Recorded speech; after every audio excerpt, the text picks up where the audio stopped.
Well, mga kabeks. Ayan, New Year na. At alam niyo ba ang bago?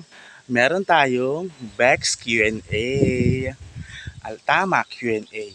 Mag-i-interview tayo ng isang tao, tapos tatanungin natin siya sa kanyang buhay-buhay at kung ano-ano pa. Kaya, please watch this. Ito ang muna nating na-interview, si Darrell. At ito na nga mga kabeks, nasa box tayo ngayon ni Darrell. At interviewin natin siya ngayon. Kung ano ba ang gusto niya sa mga girls. Darrell, anong answer mo? Siyempre babae. Anong qualities? Siyempre morena. Tapos? Oo, siyempre. Okay na yun lang. Bakit? Bakit pag hindi ba morena, hindi ba bango? Pero kasi morena na hindi. Experience! At ito na nga mga kabeks, diba? Sa mga sagot si Darrell, ang dami kong tawa, lalo na doon sa, ano bang tawag? Morena. Panoorin yung mga kabeks. Matatawa kayo sa sagot niya. Bye! Please watch this! At yun na nga mga kabeks. Ibig sabihin pala, pag morena, kailangan maligo-ligo rin pag minsan-minsan. Hindi yung pag morena ka hindi ka na maliligo. Meron pa nga, may putok. Talaga ba? Yung morena, may putok?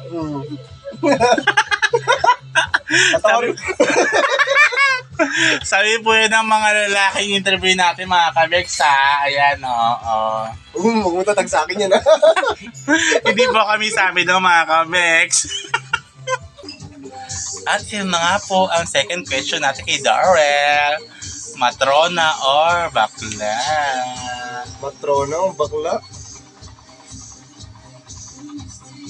Matrona tayo boy. Matrona tayo boy. Talaga ba? Experience na rin yan.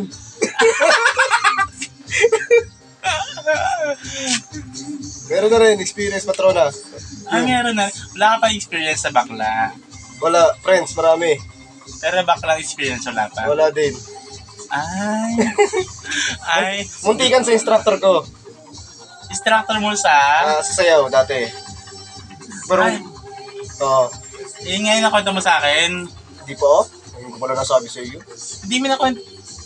May nakwento ko yan sa akin noon, nag-inom tayo sa labas. Wala pa, ngayon ko lang nasabi yun eh. Wala ba? Oo, meron ako muntikan instructor ko nga. High school instructor. Hanggang mag-college siya na. Muntikan lang. Talaga ba? Ano ginawa niya? Tropa din kasi. Tapos? Naging naman sa bahay nila. Then pagkatapos, gusto niya akong ako. Uwi ako. May motor ako eh. Yun.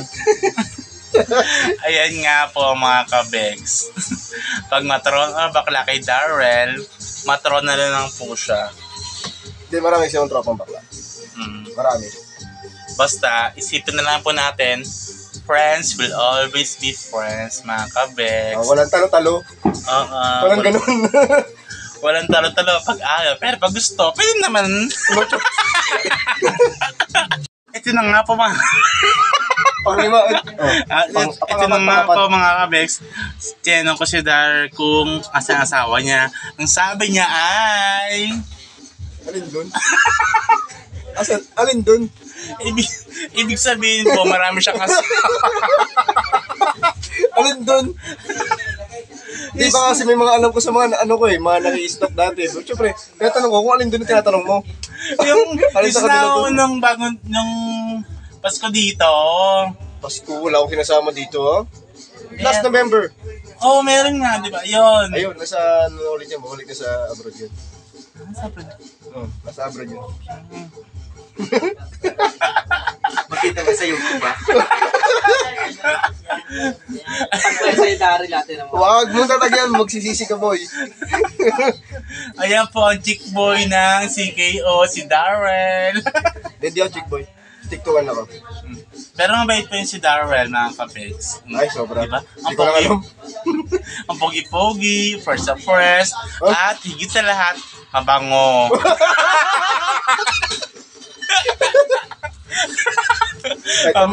Kahit amoy araw, mabango pa rin yan. Mabango po yan. Araw lang, pero wag lang amoy putok ha. Oo. Kahit tanghaling dapat naka-jacket po yan. Grabe. Nga po mga kabeg, sa panood natin ng interview natin kay Darrell. Salamat po sa panonood. Thank you for watching mga kabegs. Please don't forget to like, follow, and share.